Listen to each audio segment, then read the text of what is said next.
y que cada año pues, va escogiendo un proyecto diferente, una organización diferente para destinar este esfuerzo y esta ayuda económica. Con nosotras y nosotros esta tarde va a estar, como he dicho, Sandra Fernández, que es la gerente de la Fundación Agua de Coco, la fundación a la que va destinada este año este esfuerzo, doña África Morata, del Grupo Especializado de Derechos Humanos del Ilustre Colegio de Abogados, y Álvaro Velázquez, que forma parte del Grupo Especializado en Cultura, también del Ilustre Colegio de Abogados de Granada. Y Pilar Palomo, que será la moderadora de la mesa y que, como siempre, nos acompaña y como socia, además, de la Asociación Genipis. Así que, para no dilatar muchísimo esta entradilla, pues os dejo con la intervención de Sandra Fernández, que en un principio nos va a hablar de CASEM, que es el proyecto al que concretamente le vamos a dedicar este año el festival. Luego, además, participará en la mesa redonda. Así que nada, muchísimas gracias por estar aquí. Una cosita que se me olvidaba. Después tendremos un vinito, un refresquillo aquí en los jardines, amenizado también con música, pues para que si luego tenemos que comentar algo con los y las ponentes, pues podemos hacerlo un poquito más cercanamente, ¿vale? Así que después os esperamos. Muchas gracias. Muchas gracias.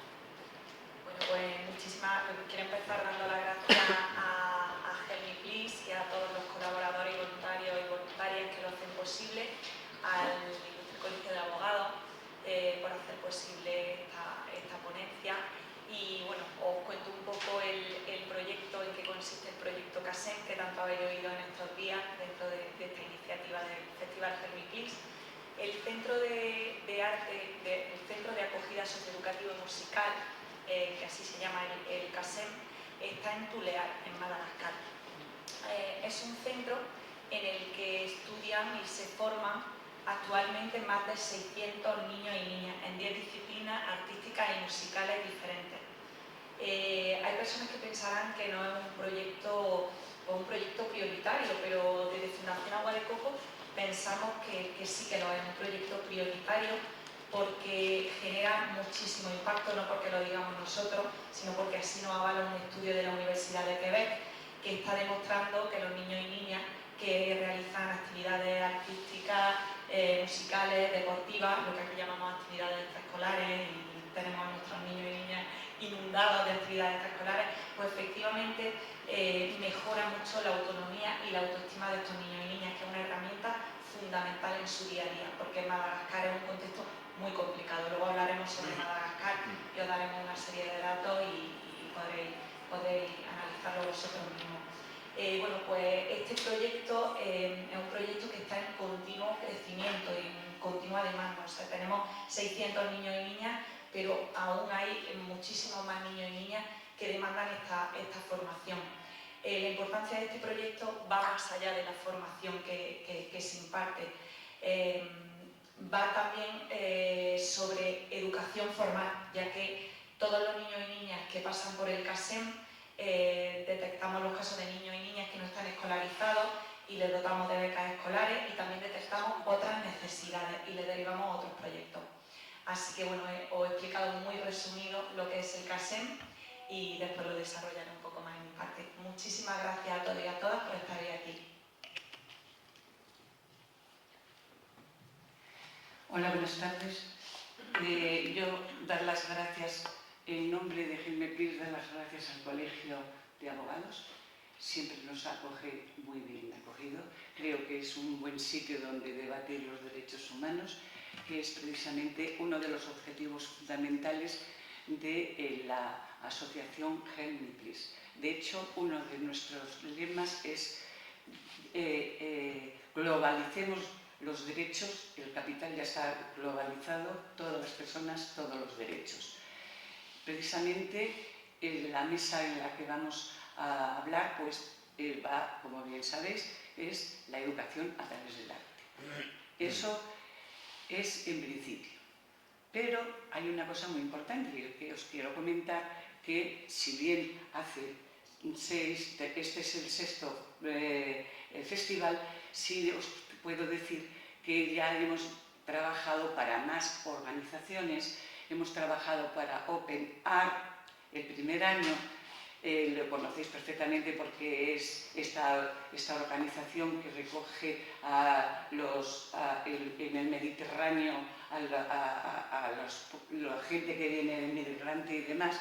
Hemos estado con APRAN, que es una asociación de promoción y en contra de la trata de mujeres, para la explotación sexual. Hemos trabajado para Gambia con Viva la Vida, que también, pero es que el ONG no se llama Viva la Vida, por eso, perdonadme, pero ahí trabajamos para el derecho humano al agua. Hemos trabajado también con un plan internacional que era para trabajar el exilio de los sirios, como bien sabéis que están no solamente desperdigados, pero en concreto trabajamos para los sirios que estaban en Jordania, que es un campamento de cerca de 100.000 personas. En fin, eso, como no venimos a hablar de eso, sigo y paso. El año pasado hemos trabajado, hemos financiado y hemos trabajado el cine. Hemos trabajado con la Escuela de Cine Saharaui, que mucha gente desconoce que en pleno Sáhara, con la arena, precisamente puede haber un cine, y hay una escuela, hay cine saharaui que está además ganando muchos premios de derechos humanos, que ya en el año pasado se hizo también aquí, como los años pasados, y que estuvo también, intervino también en aquella mesa mi querida compañera de derechos humanos. Dicho esto, y ya no me alargo más, voy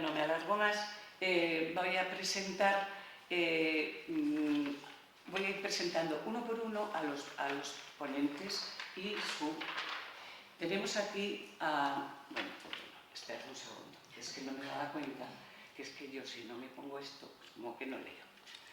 Voy a presentar a mi izquierda a Álvaro Velázquez, que es lo primero que dice, es actor.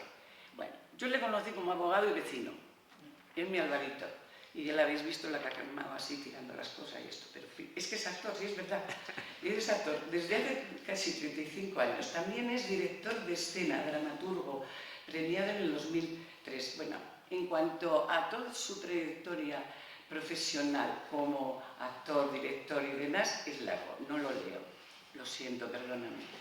Es largo, claro, por eso es mío. Dice, él nos va a hablar de algo muy importante, que lo ha titulado, su intervención va a ser la cultura de la educación de la cultura. Es al mismo tiempo, está en el grupo especializado de cultura y además están los grupos de Hola Jurídico, Hola Comunicación, del movimiento Hola Artistas contra la censura, que surge en julio del 2023. Y sin más preámbulos, pues el compañero nos va a ilustrar. Pues nada, primero daros las gracias por estar aquí, darle las gracias a Pilar por estas palabras, que parece que no las he escrito yo, ¿verdad? Bueno, yo cuando me plantean el tema de la ponencia, pienso en la idea de la cultura escolar, que son pues, los conocimientos que vamos adquiriendo desde que somos pequeños, entramos en la guardia, en el cole, seguimos en el bachillerato, que ahora no sé cómo irá la cosa, creo que ahora se llama eso, o no sé lo que es eso en realidad. Y luego la cultura que vamos adquiriendo en la universidad. Esta frase no es mía, es de ChatGPT, pero os juro que el resto de la ponencia sí que es mía. ¿Vale? Si yo os pregunto ahora mismo en esta sala, ¿es la cultura un derecho fundamental? ¿Qué me contestarías tú, por ejemplo? Yo que sí. Pues no, en España no es un derecho fundamental, no está dentro de los derechos fundamentales que recoge la Constitución española, que son los derechos que se recogen en los artículos 15 a 29 y luego no sé si el 31, donde es uno de esos que se escapa de ese grupo. Está más que alejada, está en el artículo 44 de la Constitución. Comprenderéis ahora el vapuleo que se le ha dado en España a la cultura de toda la vida, que parece la María de todos los gobiernos. Eso destaco siempre el ejército de ministros de cultura inútiles que han pasado por nuestro estado. Por ejemplo, si hay alguien del PP aquí, lo siento, Esperanza Aguirre, cuando le pusieron el micrófono así, le preguntaron: ¿ha visto usted la última película Santiago Segura? Y dijo: ¿y ese señor quién es? Santiago Segura no es que haga arte con sus películas precisamente, pero ha reventado las taquillas de los últimos años con mucha facilidad. Luego hemos avanzado mucho con los ministros de Cultura y tenemos al penúltimo, que fue Rodríguez Uribes, que fue el que dijo en plena pandemia: antes está la vida que el cine, para intentar no dar ayuda a los artistas, y ahí se dio parda. Y luego tenemos el último que ha llegado, Miquel Iceta, que no deja de ser curioso que un ministro que no ha acabado el bachillerato sea ministro de Cultura y además dé una rueda de prensa justo antes de entrar en el cargo para decir que no quería el Ministerio de Cultura y de Deportes. Y que sea, además, lo más curioso, que sea el ministro que más ha hecho por la cultura de España en los últimos años. O por lo menos yo lo entiendo así. Bien, el 22 de septiembre de 2020 se declara la cultura como bien esencial por el Senado y a través de una rueda de prensa, y se dice que se iba a presentar ante el Consejo de Ministros una declaración que así lo decía, para que los ministros de Cultura declararan también la cultura como bien esencial. Aquí me voy a extender un poco y me voy a extender un poco del tema, porque me dijiste el otro día que faltaba un ponente que había que engrosar 5 minutos más, y voy a hablar de una cosa que a mí me interesa mucho. Los que siempre protestamos en redes sociales sobre estos temas de cultura y tal, pues dijimos: bueno, pues ya que la cultura es un bien esencial, pues que se baje el IVA de la cultura al 4%. ¿Y qué hizo el Consejo de Ministros? Pues nos hizo caso, oye. No, era para ver si estabais atentos. O sea, en realidad no nos hizo caso en absoluto. La bajada del IVA cultural fue en el año 2018 y fue a través de un Real Decreto que se emitió el 28 de diciembre, que yo personalmente siempre he llamado en mis vídeos el Real Decreto de la Inocentada, no solo porque se dio el 28 de diciembre, sino porque el contenido era para echarle de comer aparte. Se nos vendió ya como el desarrollo del Estatuto del Artista, como si fuera la panacea aquello. Y en realidad bajó el IVA cultural del 21 al 10%, pero solo para el autónomo de la cultura que trabajaba en la cultura, pero que era persona física. Es decir, dejaba todas las empresas fuera y solo la persona física, que encima no tenía a nadie a cargo. ¿Eso qué significa? Pues significa que, por ejemplo, os pongo el típico ejemplo que he puesto siempre, es el típico cuentacuentos que llega a la calle, se alumbra con una linterna, coge su móvil, le enchufa el Bluetooth y ese es su sonido. Es decir, que prácticamente se bajaba para un 1%. Y tampoco para ese artista. ¿Por qué? Porque los actores somos trabajadores por cuenta ajena y nos tienen que contratar. Entonces, encima va no ya como falso autónomo, porque falso autónomo es aquel que se da de alta como autónomo, pero no tiene autonomía ni en su horario, ni en su salario, ni en la gestión de su trabajo. Este desgraciado no es ni eso. Este desgraciado factura porque existe una leyenda urbana que dice que se puede facturar por debajo de 3.000 euros y eso no es así. Pero bueno, no voy a entrar en eso. Bueno, ¿y por qué hablaba yo de esto? Porque ¿por qué se declara la cultura como bien esencial en esa fecha concreta de septiembre de 2020? Pues porque Rodríguez Uribes, como he dicho antes, al principio de la pandemia dice: primero está la vida y luego el cine. Se produce un apagón cultural en redes sociales, que eran los que estábamos entreteniendo a toda España con nuestros chistecitos y nuestros vídeos y nuestras seriecitas que nos estábamos haciendo nosotros solos, y resulta que, claro, debido a este apagón, pues se dan cuenta de que el sector cultural, empezamos a decir que el sector cultural forma parte del 3,2% del Producto Interior Bruto del país. Entonces se dan cuenta que el sector cultural empieza a ser importante, o es importante, pero ellos no lo tenían en cuenta. Ya digo, Rodríguez Uribes era profesor de la Facultad de Derecho y nada más y nada menos que de la incomprensible asignatura de Filosofía, que no sé qué pinta en Derecho, pero bueno. Pues tarde y mal, el 5 de mayo, dan ayudas para los artistas. Yo, cuando se produjo la pandemia, estaba en Valencia de gira con un musical en el que había mayoría, el elenco éramos 21 actores, bailarines y cantantes, y técnicos había como 30 personas. Pues se da la ayuda solo para artistas y se olvida por completo a los técnicos. Entonces, en agosto de 2020, 3 amigos de Alicante, que eran técnicos, se reúnen en un descampado y dicen, es que deberíamos de organizar un movimiento para pedir ayudas. Se organiza un movimiento que se llama MUTE, Movimiento Unido de Trabajadores del Espectáculo, que luego se une a Alerta Roja, que es un movimiento internacional, y que organiza una manifestación en 26 provincias de España. Yo lo sé porque fui el regidor de la de aquí, de Granada. Salimos a la calle el 17 de septiembre de 2020. El 22 de septiembre se declara la cultura como bien esencial. ¡Qué casualidad! Y el 3 de noviembre sale el Real Decreto que amplía las ayudas para artistas y que concede las de técnicos. Volviendo al tema, la educación como derecho fundamental, si yo pregunto a la sala, ¿la educación es un derecho fundamental? A ver, a ti, ¿qué has explicado antes? Sí que es un derecho fundamental, porque está dentro de los artículos estos, no sé qué se me ha caído, pero da igual. Y efectivamente, el problema es que en España la cultura y la educación parecen polos opuestos, parece que están divorciadas. Deberían tener una unión.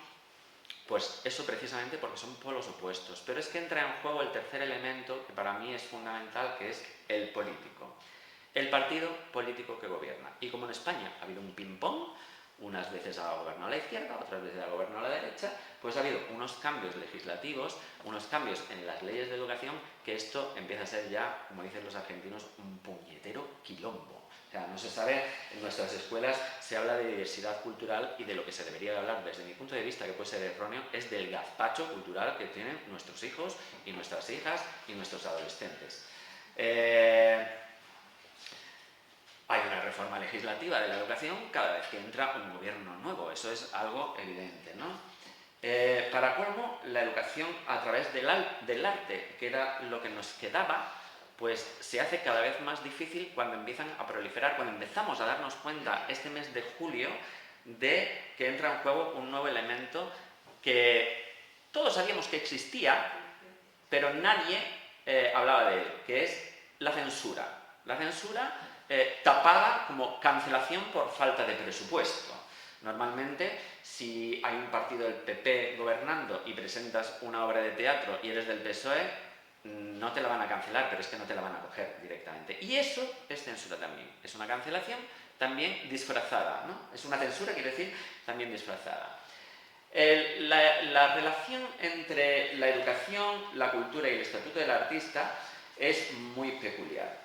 Voy a hacer un paréntesis para hablar un poco también del estatuto del artista y luego lo voy a relacionar con el tema, te lo juro. Para mí el estatuto del artista es como el cubo de Rubik, ¿no? O sea, la relación que tiene el estatuto del artista con nuestro sistema legal. Nuestro sistema legal es el cubo de Rubik. La cara azul es el civil, la cara roja, la peligrosa, es el penal, la cara blanca es el contencioso administrativo, y nosotros nos hemos fijado en Francia en un estatuto del artista que tiene forma de dodecaedro, ¿vale? Porque las leyes francesas, el estatuto del artista francés empezó a generarse después de la Primera Guerra Mundial, junto con todo el organigrama y toda la estructura legal que hay en Francia ahora mismo. Pretendemos, Rodolfo Ruiz Ligero, que era un sindicalista que siempre me decía, tío, tú con las ideas te tienes que meter en Podemos. Y yo decía, no, yo Podemos no, que yo no quiero política en mi vida. Pero al final soy más político que los políticos. Pero bueno, él me decía, Álvaro, es que esto es lo que hay que instalar en España, pero esto es como, el ejemplo de hecho es suyo, esto es como si metemos un dodecaedro en nuestro sistema, en nuestro cubo de Rubik, hacemos así, movemos el cubo de Rubik y entonces el cubo de Rubik estalla. Porque no podemos hacer un copia y pega del estatuto del artista francés e instaurarlo aquí. Aquí lo que podemos hacer es pues una serie de reformitas legales, porque el cubo de Rubik se desgasta, las caras se van desgastando, el azul se vuelve azul claro, entonces pegamos una reforma legal que es azul oscuro y esa reforma legal sigue funcionando dentro de nuestra estructura. Y eso es lo que podemos hacer con un estatuto del artista. Nos lo vendieron como un estatuto, como un librito, como el estatuto de los trabajadores. Eso no se va a dar nunca. Eso quitároslo de la cabeza. El estatuto del artista no existe, no va a existir nunca. Van a existir reformas legales distintas. Volviendo al título de la jornada, ¿podemos garantizar el derecho humano a la educación a través del arte, que es una parte muy importante de la cultura? Pues fijaos, la ley CELA, que aparece en 2020 en su disposición adicional número 9, trata de regular las enseñanzas artísticas y de hacer que el grado de enseñanzas artísticas sea título universitario. ¿Vale? ¿Qué oposición encontró esto? Precisamente la de la universidad, que dijeron que no, que si esta gente no tenían doctorandos, que fue antes del huevo a la gallina, ¿cómo se iban a poner a dar clases? Como si a mí no me hubieran dado clases en la Facultad de Derecho hasta los deberes. Vamos, en fin.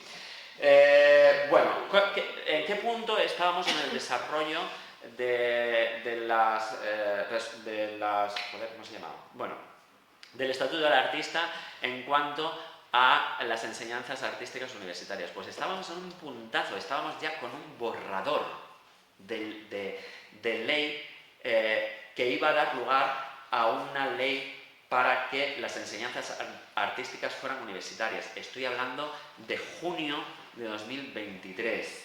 Estábamos ya con el borrador en la mano, se estaba escribiendo el último borrador que se iba a presentar al Congreso de los Diputados. ¿Qué hizo Pedro Sánchez? Pues disolvió las Cortes y el borrador cayó por el retrete del Congreso de los Diputados.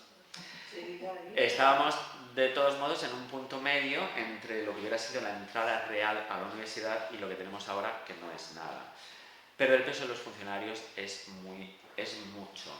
En cuanto a la ley de CELA, os puedo decir que los catedráticos de la universidad que se opusieron y presentaron un recurso para que ese título no fuera universitario fueron de una universidad muy conocida por todos nosotros, que fue la de Granada, y además lo ganaron. Con lo cual, esa disposición adicional pues, se tuvo por no puestas. Para finalizar, ¿podemos garantizar la educación a través de las artes escénicas? Nosotros lo vamos a seguir intentando. Todos los trabajadores de la cultura lo vamos a seguir intentando, desde organizaciones como la artística, que surgió, como ha dicho Pilar, de la serie Cancelaciones que empezó a haber en el mes de julio. Censuras que ha sufrido la cultura, la de izquierdas y la de derechas. Y ahora os diré por qué. Por parte de ayuntamientos en los que, por desgracia, gobierna Vox, que ojalá vuelvan a ser un diccionario, de verdad, y se dejen ya de políticas. En el mes de julio se canceló Virginia Woolf por falta de presupuesto, un presupuesto que sí tenían la semana antes de las elecciones, cuando gobernaba el PSOE en ese ayuntamiento. La villana de Getafe de Lope de Vega por escenografía inapropiada. El concierto de la cantante Rocío por quitarse la camiseta. El 1 de agosto de 2023, cancelado en Burgos el Festival de Calle Enclave por falta de presupuesto, un presupuesto que sí había la semana antes. El 2 de agosto, cancelada la infamia de Lidia Cacho. El 6 de agosto, el Ayuntamiento de Zaragoza retira el apoyo a la Fundación La Bordeta. El 20 de agosto, y por eso digo que también se cancelan artistas de derechas, 2 cancelaciones a Soto, por insultar al presidente, eso sí, pero 2 cancelaciones a Soto. El 23 de agosto, tercera y cuartas cancelaciones a Soto. ¿Por qué hablo tanto de Soto? Primero, porque yo soy de Jerez y él es de aquella zona. Y segundo, porque Soto no va solo a cantar, va con un técnico de luces, con un técnico de sonido, con músicos que se quedaron sin comer, que de hecho el último concierto él sacrificó su sueldo para poder pagarle a todos los conciertos que se les habían cancelado, que les habían cancelado sus propios gobiernos. Se cancela el 30 de agosto una obra de teatro por no ser adecuada a menores, aunque el título ya daba alguna pista de que igual no era para menores. El señor, la puta y la degradación del ser. El 15 de septiembre de 2023, la Junta de Andalucía cancela una visita teatralizada por contener desnudos. Cancela la tercera visita, las 2 primeras las permite. A la protesta de la compañía, entonces dice, no, que esto no puede ser una cancelación. Claro, estábamos a unos días de la investidura. Esto no va a ser una cancelación, esto no es censura. La permitieron también, ahora ya con el cartelito de aviso de que contenía imágenes que podían herir la sensibilidad de los menores. El 19 de septiembre, cancelado tras 14 años el Festival de Teatro Móvil de Sevilla por falta de presupuesto. Un presupuesto que sí ha tenido los 14 años anteriores, en fin. Y de ayer, nada menos, retirada de libros del del contenido LGTBI por Vox de la Biblioteca Pública de Castellón. Bueno, como veis he abierto varios melones, doy paso a mis compañeros. Ahora voy a cometer la falta de educación de levantarme, no para irme, sino para pasarle el micrófono a la compañera que no tiene, así que voy a pasar por delante si me lo permitís. Muchas gracias.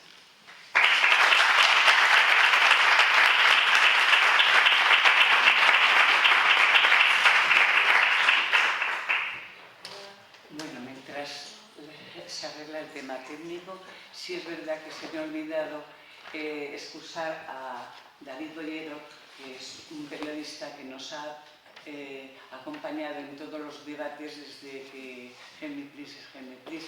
Ha tenido una enfermedad. Él iba a hablar sobre África y había titulado África se hace dueña de su destino. Lo había titulado y hubiera sido pues, muy bonito que nos hubiera explicado qué quiere decir que se vaya haciendo dueña de su destino. Bien, dicho esto, ahora va a hablar mi compañera África Morata. África, como ya habéis dicho, ya ha estado colaborando con nosotros. Es diputada 11 de la Junta de Directiva de nuestro Colegio de Abogados de Granada, presidenta del grupo especializado, como ya bien se ha dicho, de Derechos Humanos del mismo. Ha sido reelegida en varias ocasiones y es vocal en la Subcomisión de Violencia de Género del Consejo General del Poder Judicial y, como ella dice, es abogada en ejercicio y orgullosa de formar parte del servicio del turno de oficio asistencia al detenido de este colegio. Y yo la alabo que haya puesto esto en último lugar, porque es efectivamente un trabajo muy importante. Yo también lo pongo al final. Es un trabajo que desarrollamos a cuenta de nuestras espaldas. No nos creáis que nos pagan, apenas nos pagan encima mal, tarde y muy poco.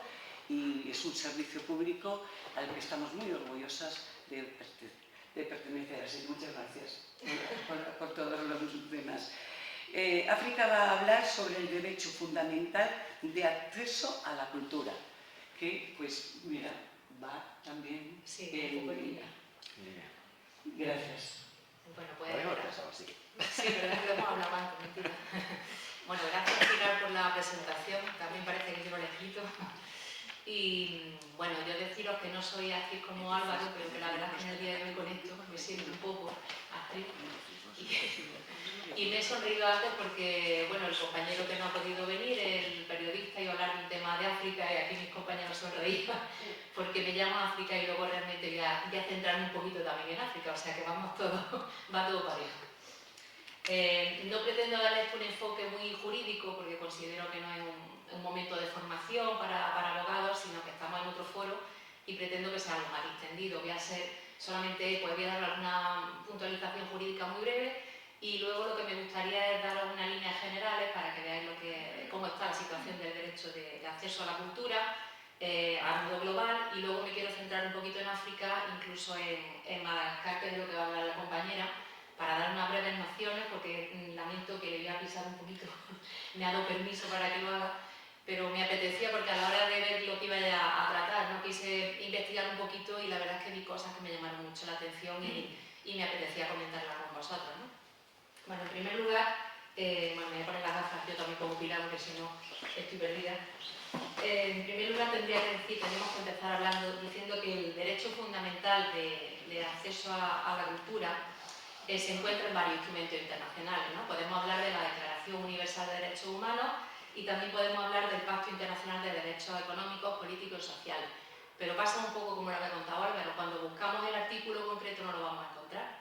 Vamos a encontrar que podemos situarlo en muchos de ellos y hay uno concreto que tiene un poco más de encaje, que sería el artículo 27 de la Declaración Universal, que establece que tenemos el derecho de toda persona a participar libremente en la vida cultural de la comunidad, a disfrutar de las artes también, a participar en el progreso científico, y ese es donde tiene mayor encaje.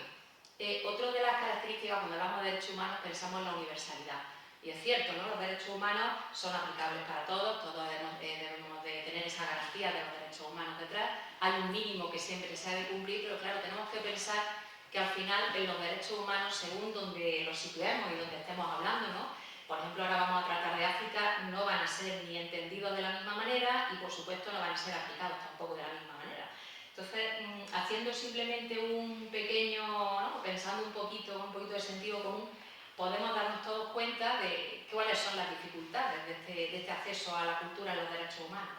Vemos que hay desigualdades socioeconómicas, que son dificultades de acceso a, por ejemplo, acceso a actividades culturales, a museos, acceso para ejercer derechos en la educación, en la salud. Luego tenemos la censura y restricciones de la libertad de expresión, que eso ahora cuando hablo un poquito de África os diré unos cuantos ejemplos que la verdad son violaciones flagrantes que me han llamado mucho la atención y quiero que los conozcáis. Los conflictos y la violencia, con la destrucción de los sitios culturales. Sabemos que muchas veces el gobierno en determinadas regiones pues, proceden a la destrucción con una forma de tener a la población, manipular un poco a la población, ¿no? Y la persecución de grupos étnicos y religiosos, que también, como comprenderéis en zonas como las que vamos a tratar, se dan con demasiada frecuencia.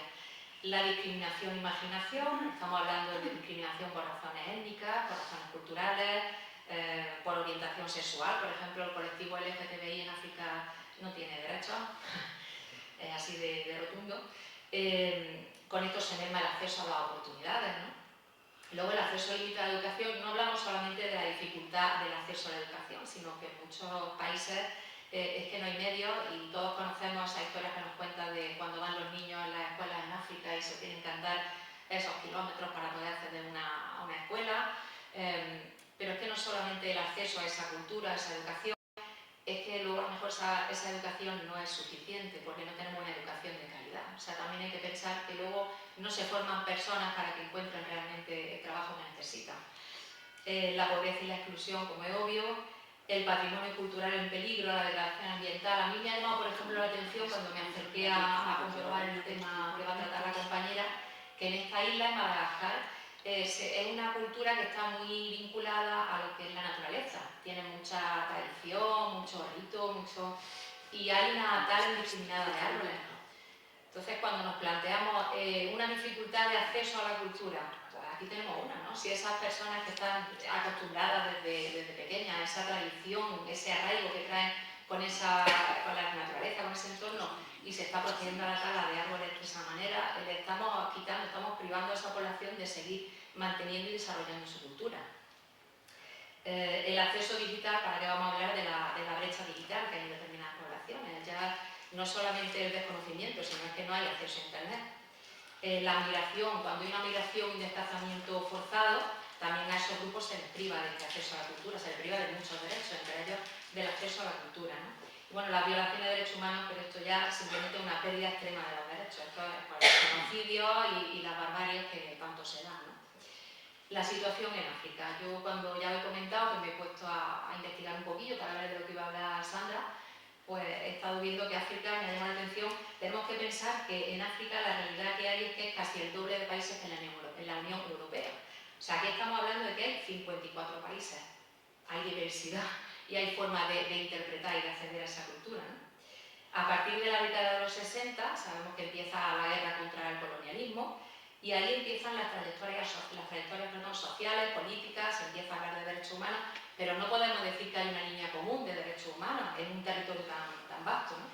Ahí vamos a ver que dentro de África hay muchas formas de interpretar esos derechos humanos y coinciden en algunas cosas, no en todas, no en la mayoría.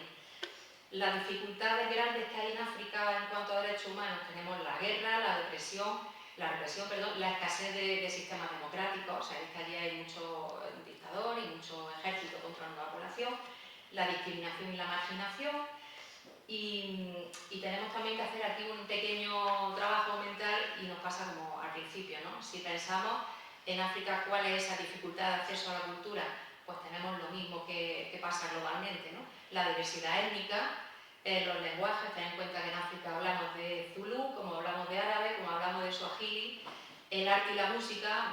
Me ha resultado curioso que pensamos en el arte y la música, decimos el reggae, el afrobeat, el jazz africano, que no lo conocía, la religión, el cristianismo, las creencias tradicionales como las que antes he comentado, ¿no? Que hay en esta isla, de arraigo con la naturaleza, el islamismo también está ahí. Luego la vestimenta, la gastronomía, la narración moral, que en este territorio acceso a la cultura a través de la transmisión oral de la misma, la danza en generaciones.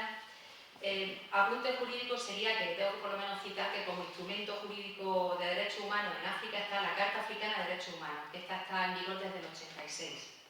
¿Vale? Y esta carta ya es algo peculiar, porque refleja la misma peculiaridad de África, y lo voy a comprender cuando cuente los derechos, algunos de los derechos que contempla y cuál sería el derecho estrella en esta regulación. Los derechos serían más importantes sería la autodeterminación, el derecho a la paz, hablan de paz tanto en ámbito interno como internacional, el derecho a disfrutar de un medio ambiente y el derecho que he dicho sería estrella sería el derecho al desarrollo. Entonces estas son las peculiaridades que ya presenta por ahí el continente africano. En cuanto a organizaciones instituciones, tenemos tanto a nivel internacional como regional. Entonces, la más importante en África ahora mismo es la Unión Africana, que cuenta con una comisión a donde llega, pues cuando se conocen violaciones de derechos humanos, allí lo comentan, es donde llegan, donde la reciben, la observan y vigilan el cumplimiento. Y luego tenemos también un Tribunal Africano de Derechos Humanos. Lo malo de este tribunal es que solo va a actuar en aquellos países que han ratificado el protocolo cuando se crea, por lo cual no tiene tampoco no puede atender todas las violaciones de derechos que le llegan, sino solamente las de esos países.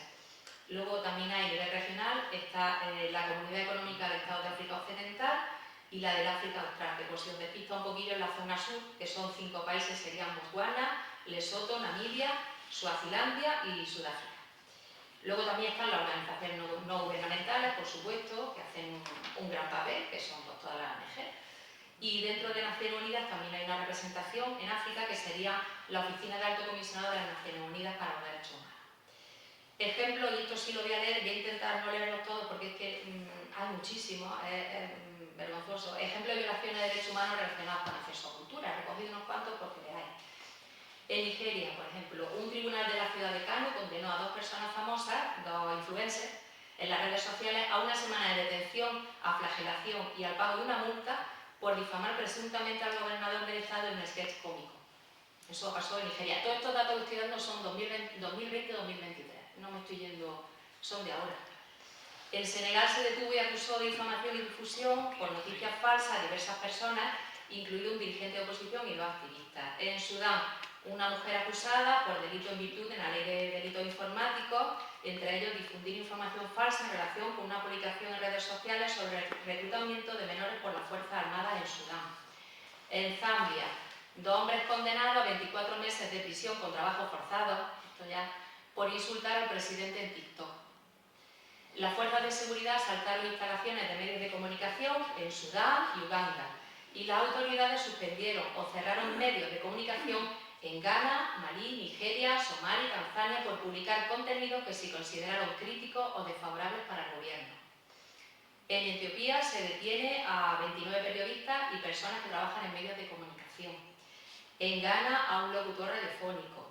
Se reprimen derechos de periodistas y defensoras de derechos humanos en Burundi, Madagascar, Malawi, Mozambique, Níger, República Democrática del Congo, Ruanda, Somalia y Zimbabue. En Madagascar, que es lo que ahora va a tratar Sandra, el defensor de los derechos ambientales de 70 años murió apuñalado en junio, esto es en este junio.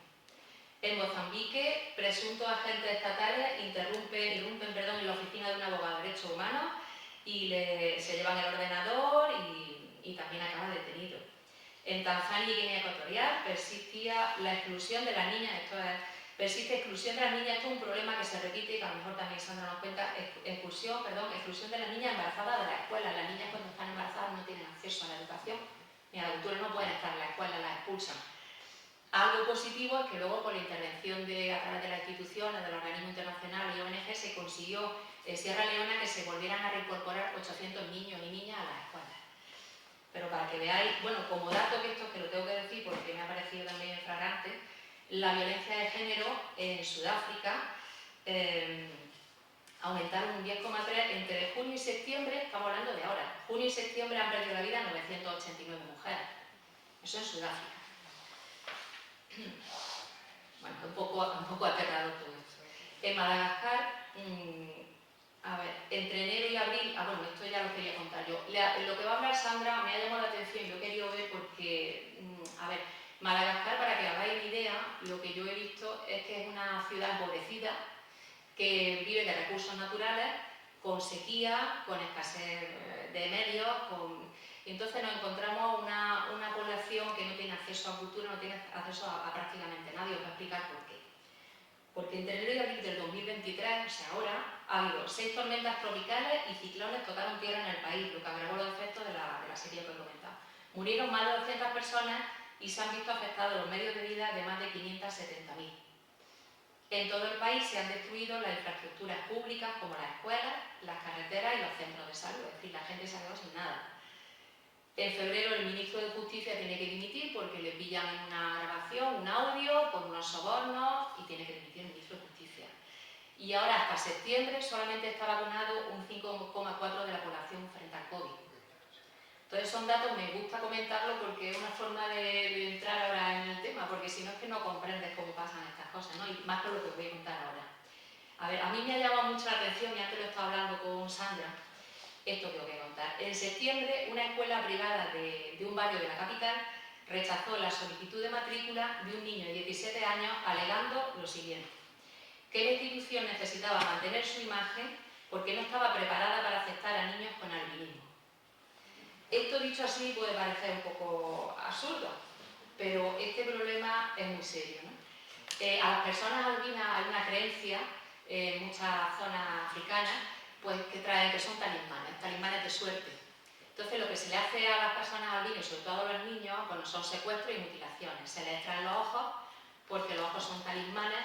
En esta población en Madagascar se cree, pues para la gente que está trabajando en el campo y que ha perdido todo, pues si tienes ese talismán puede ser que tengas suerte, que tu cosecha prospere, que llueva. Luego también, aparte de esas creencias tan arraigadas pero ciertas, existe también una mafia que se ha creado, un mercado en torno a esto ya a otro nivel, porque son bandas organizadas que mutilan y secuestran y venden a estas personas por piezas y se lo venden a delincuentes porque, por ejemplo, existe la creencia de que si tú tienes una parte de una persona albina eres invisible ante la policía. Entonces son para cometer atracos, robos. O sea, esto, no, por supuesto, no justifica en nada estas atrocidades, pero es que esto forma parte de esas creencias de estas zonas africanas, ¿no? Entonces hay que comprender que todo esto existe, ¿no? Hay una frase que me gustó que dice: la pobreza es un caldo de cultivo para la propagación de creencias peligrosas, y es que es así, es así. Sé que todo esto ha sido muy horroroso. Este tema de los albinos, es que hay 28 países que están denunciando frente a la ONU, o sea, no solamente esta zona de Madagascar o zona de Sudáfrica, sino que estamos hablando de 28 países y no se tienen datos ciertos. O sea, es un problema grave que está cada vez más. Me gustaría terminar mi intervención con una frase, un poco por endulzar lo que acabo de contar, por no irnos con este mal sabor de boca. Y la frase la he leído, es de Mercedes Sosa, de una cantante, y viene a decir: la cultura es lo único que puede salvar un pueblo. Lo único, porque la cultura permite ver la miseria y combatirla. La cultura permite distinguir lo que hay que cambiar y lo que se debe dejar como la bondad de la gente.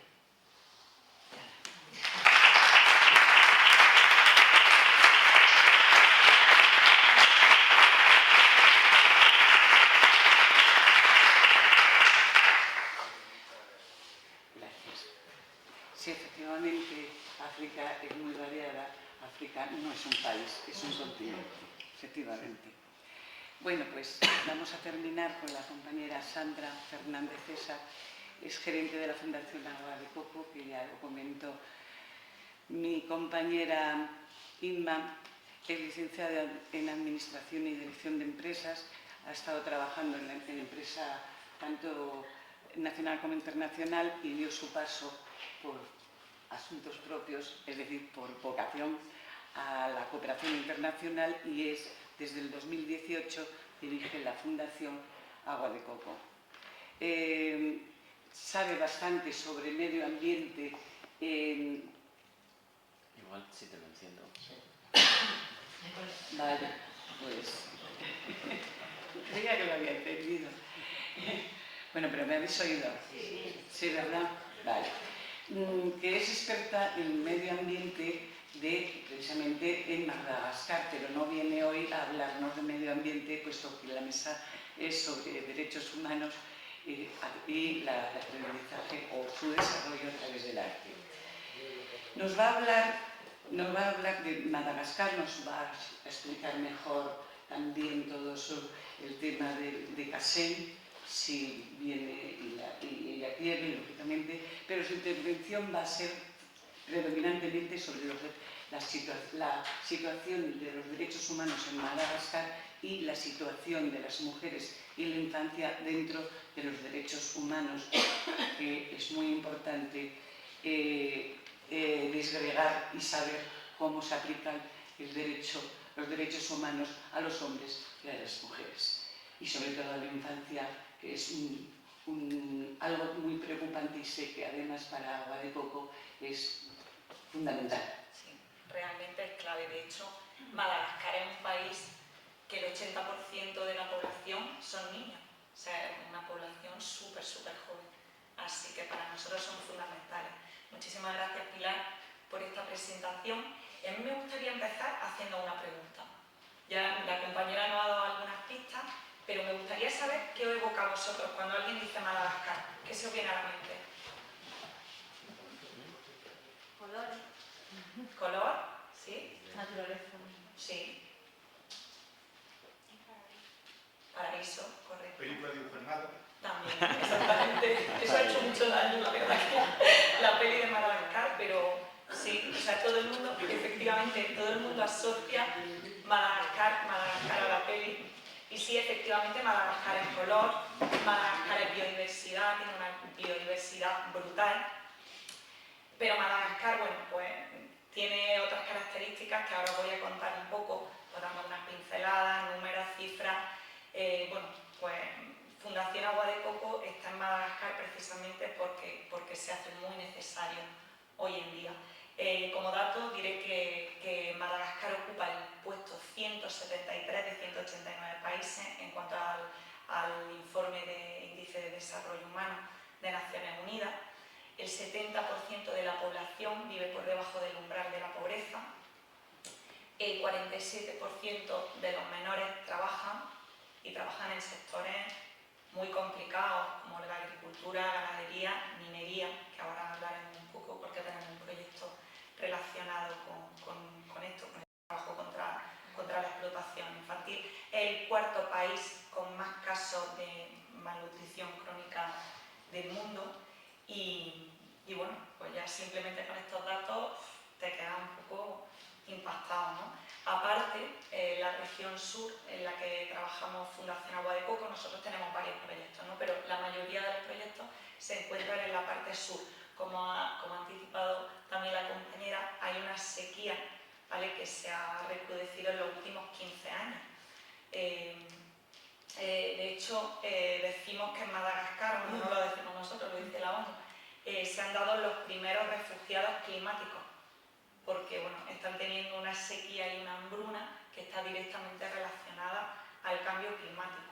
O sea, en el sur la gente ha llegado a una situación muy compleja, alimentándose pues, de frutos, de arcilla, están teniendo que moverse hacia zonas más al norte y luego ellos, por temas culturales, los Antanrui, que viven en la zona sur, ellos son de la creencia que tienen que cuidar de sus difuntos.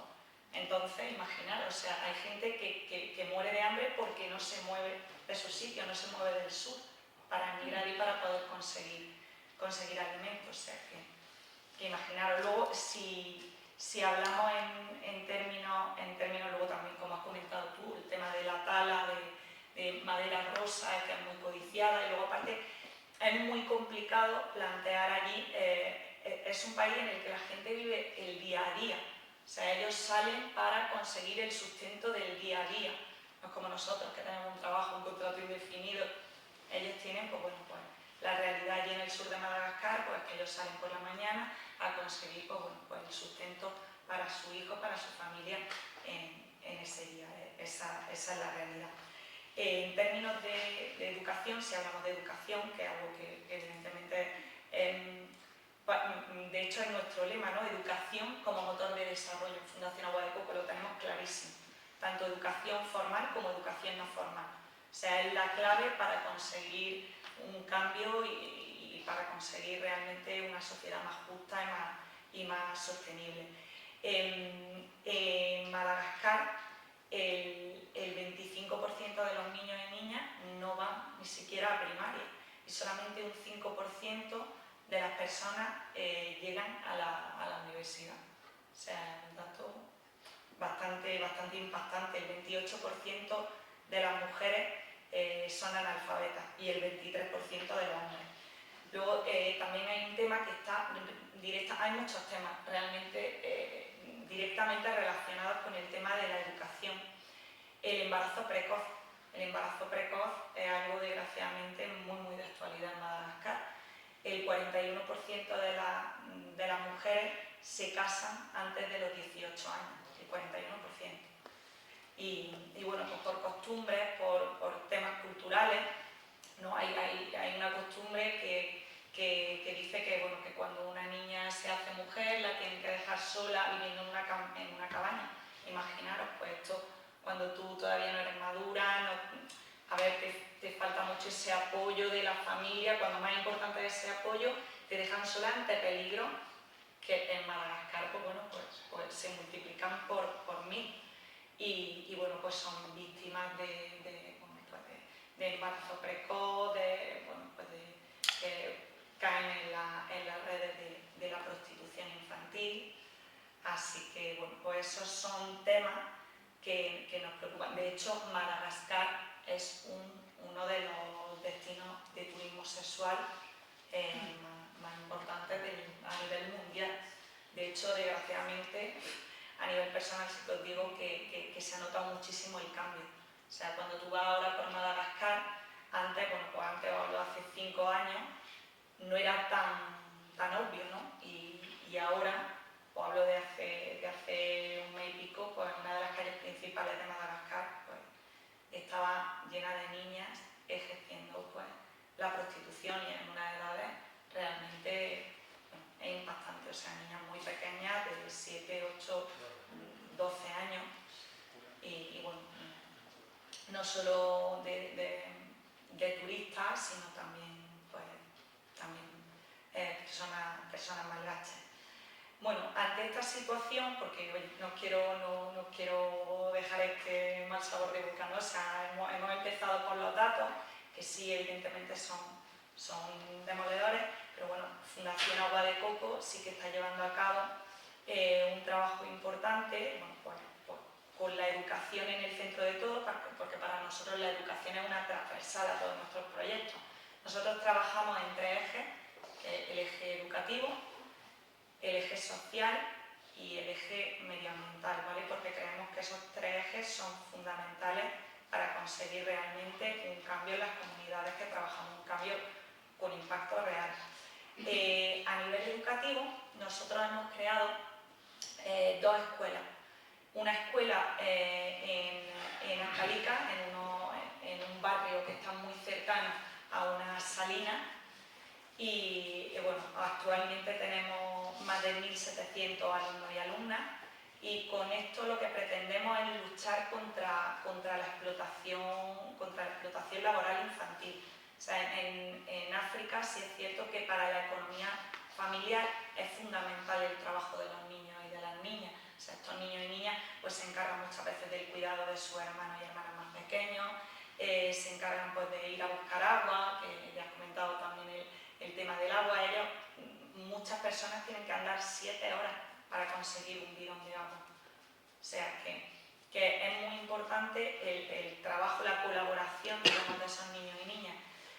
Nosotros, como estamos trabajando mucho, es sensibilizando a las familias y sensibilizando a los jefes, a los chefs locales, a las autoridades locales, porque si convencemos a las autoridades locales, que son como los influencers aquí, y convencemos a las familias de la importancia de la educación, entonces pues nuestro proyecto tendrá éxito y así se está demostrando, ¿no? Nosotros, desgraciadamente, el sistema educativo en Madagascar es muy deficitario y bueno, las escuelas públicas pues evidentemente ni dan comida como nosotros damos, nosotros garantizamos una comida al día para los niños con suplemento alimenticio y estamos dando acceso a una educación de calidad, les proporcionamos también los materiales.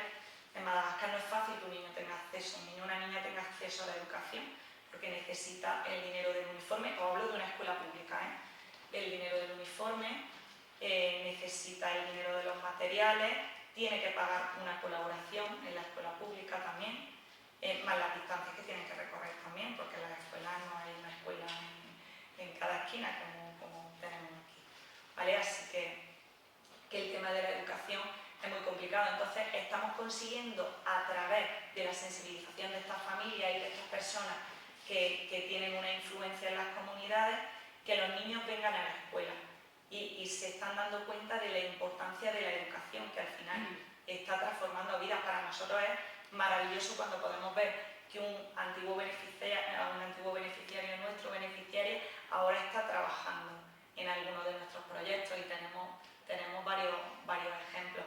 Entonces, primero creamos esta escuela que actualmente tiene unos 1.700 alumnos y alumnas en esta zona de Salinas, que está en Tulear, y luego fuimos a una parte un poco más al norte que se llama Anso Amadío, donde hay unas minas de zafiro. Madagascar es uno de los productores, vamos, de los proveedores importantes de zafiro a nivel mundial. Y como os podréis imaginar, pues ellos no se benefician de los beneficios que implican estos zafiros. Evidentemente se benefician otras personas, las empresas. Ellos pues lo que sufren es la explotación, porque trabajan en unas condiciones brutales. Las minas de zafiro son agujeros en el suelo, se trabaja en unas condiciones, bueno, pues, ni las más mínimas condiciones de seguridad. Y luego utilizan a los niños, son pues, agujeros de unos 20 metros, utilizan a los niños más pequeños para extraer el mineral de las partes más bajas, porque son los que caben allí. Entonces se baja una cuerdecita. Entonces, bueno, aquí imaginaros, había un problema tremendo. Ahí es donde, emigraban las personas del sur, se quedaban allí trabajando en las minas de los zafiros y allí no había absolutamente nada, ni escuelas ni nada. Había una necesidad enorme de tener una escuela y una necesidad enorme de sensibilizar sobre la importancia de la educación. Entonces allí se ha hecho un trabajo enorme. Actualmente hay 750 alumnos y alumnas y estamos haciendo nuestro liceo, nuestro instituto ya allí. O sea, vamos a tener los primeros niños y niñas que desde Zafiro van a poder ir a la universidad, con lo cual, bueno, pues estamos muy orgullosos.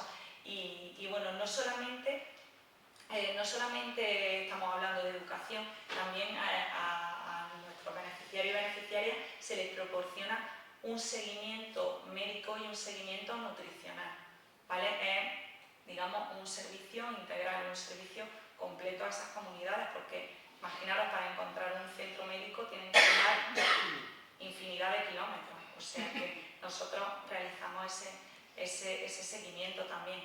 Además de la educación formal, con estas dos escuelas participamos en becas escolares, becamos a niños en escuelas públicas de las zonas donde estamos presentes.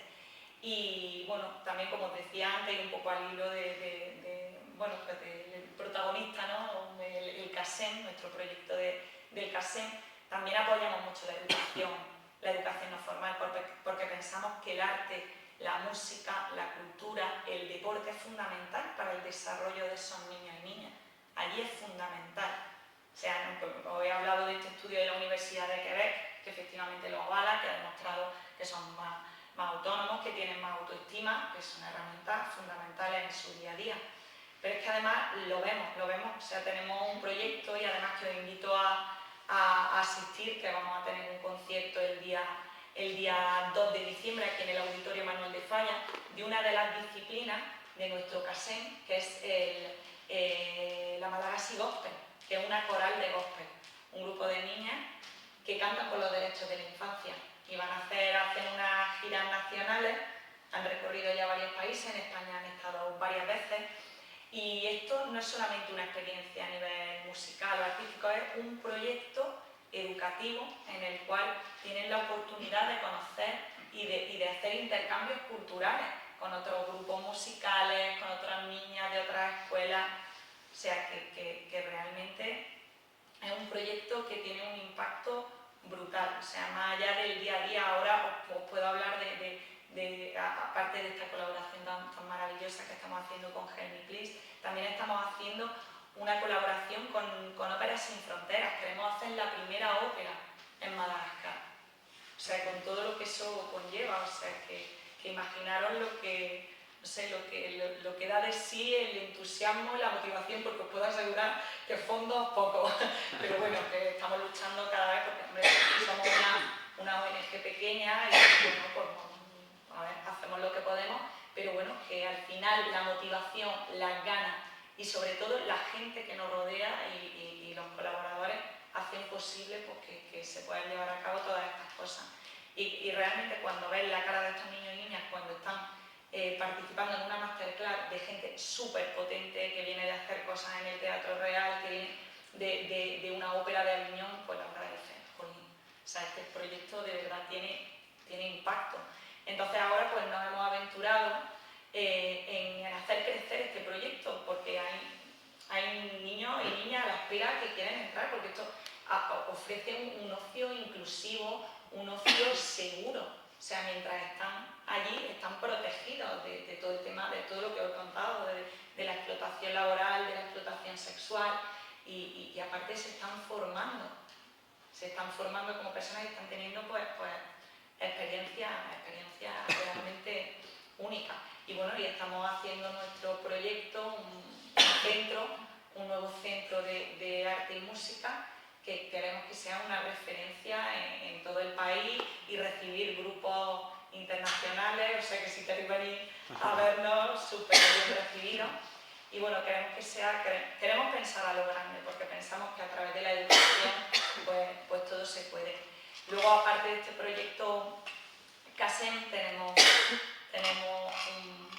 un proyecto que es el Centro de Educación Nutricional, donde bueno, será una comida al día y sensibilización a más de 200 niños y niñas todos los días. Y bueno, por último, hay dos proyectos muy importantes que van un poco al hilo de lo que hemos hablado. Un poco al hilo de toda esta problemática que hemos hablado, que son la plataforma de protección a la infancia, que es un proyecto a raíz de la pandemia, pues la verdad que se vio agudizado todo este tema del maltrato, ¿vale? Todo el tema del maltrato, sobre todo a la infancia, a ver, el cierre de fronteras, bueno, subida de precios, mucha gente se quedó sin trabajo porque Madagascar muchos trabajos dependen del turismo, los niños dejan de ir a la escuela, eso genera muchas tensiones y bueno, pues se incrementaron todos los casos de maltrato infantil. Entonces creamos estas plataformas para proteger los derechos de esos niños y niñas y se abrió como un centro pues, para acoger a todos estos niños y niñas para que nos ayudaran y derivarlos a otros proyectos que tenemos pues, como centros de acogida. Y luego, por último, el último proyecto que estamos poniendo en marcha, hablando un poco del problema tan enorme que hay con la prostitución infantil, es un centro de día donde hacemos actividades, sensibilizaciones, seguimiento, también hacemos un seguimiento médico y nutricional y damos una comida al día con suplemento nutricional a base de moringa, que es el nuevo centro de día para niñas víctimas de explotación sexual, ¿vale? Así que bueno, ya está. Quería que conocierais un poco más el contexto de Madagascar y no dejarlo solamente pues, los datos negativos. Madagascar es un país maravilloso, con una gente maravillosa, una población súper joven, con muchísimo potencial, pero bueno, pues nos quedan como habéis visto, muchas cosas todavía por trabajar, pero bueno, se sigue haciendo con muchísima ilusión y con muchísima motivación y afortunadamente tenemos gente que nos apoya, pues, como en el caso de Help Me Please, de todos los que estáis aquí y de los que lo hacéis posible. Muchísimas gracias.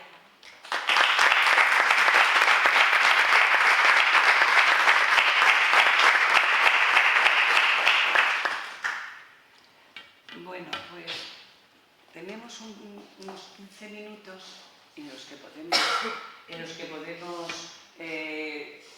tener algo de coloquio, pero como os ha dicho mi compañera Inma, vamos a tener un vino solidario y también ahí podemos seguir charlando. El tener el vino solidario, como muchas veces cuando vas a los sitios hay actos y ahí dices, hay un vino solidario y todo el mundo... Es un vino pagado, porque, ¿vale? Es porque la recaudación va para esa escuela. Quiere decirse que os rasquéis un poquito los bolsillos. Es un vino solidario, para que os enteréis. ¿Vale? Eso es muy importante. Digo, para que no haya ninguna confusión que no quiero yo que haya. ¿De acuerdo? Y que luego podemos seguir charlando tranquilamente, pero como habéis visto y he dicho desde el principio, Henry Place nació precisamente desde las personas que mayoritariamente están en Henry Place, son gente de la cultura, de las artes plásticas, de la cultura general. Menos yo que soy abogada y punto. Pero bueno, también soy artista por querer comer dos. En fin, ¿qué le vamos a hacer? Pero de lo que nos han contado todos los tres ponentes, sí estamos viendo la necesidad de seguir trabajando, de que efectivamente sea un derecho humano y que, por supuesto, tenemos que seguir trabajando para globalizar los derechos humanos, que, como dije anteriormente, el capital ya lo tenemos. Ahora a por los derechos. Dicho esto, quien quiera, por favor, que haga sus preguntitas o sus reflexiones, en fin, que ilustre si quiere, lo que Yo le sea. quiero decir públicamente una cosa a Sandra.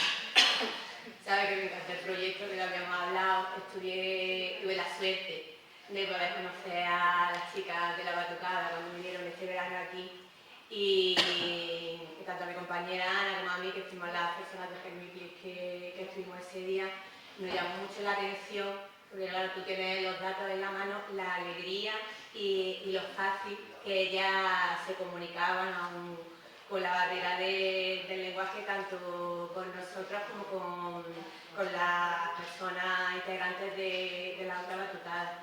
Tengo un nudo en la garganta porque después de lo que has dicho, yo que además soy parte aquí en España del movimiento feminista, me parece mucho más importante y realmente te quiero dar las gracias públicamente y poner en valor lo importante que es el arte, lo importante que son las personas solidarias y lo importante que es que sepamos abrir las miras a veces para salvar una vida.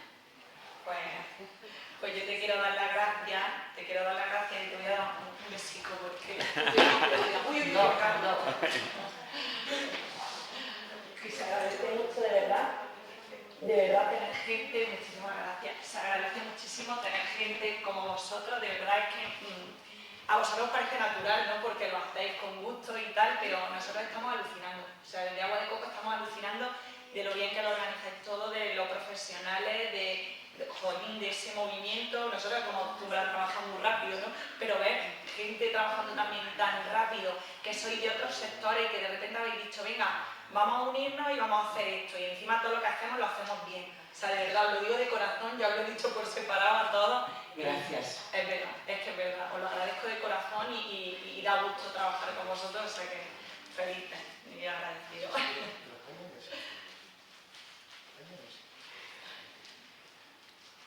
Que queréis vino, ¿eh? Sí, yo creo que sí, ¿verdad? Vamos saliendo, ¿queréis que vayamos saliendo? ¿O es muy pronto para el vinito?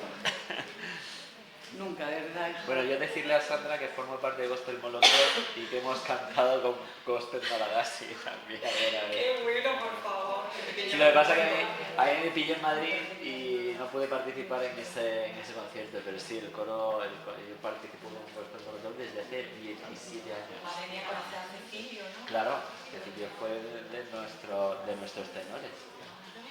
Bien, estupendo. Por cierto, Gospel Molotov busca abajo, no lo vuelvo a decir.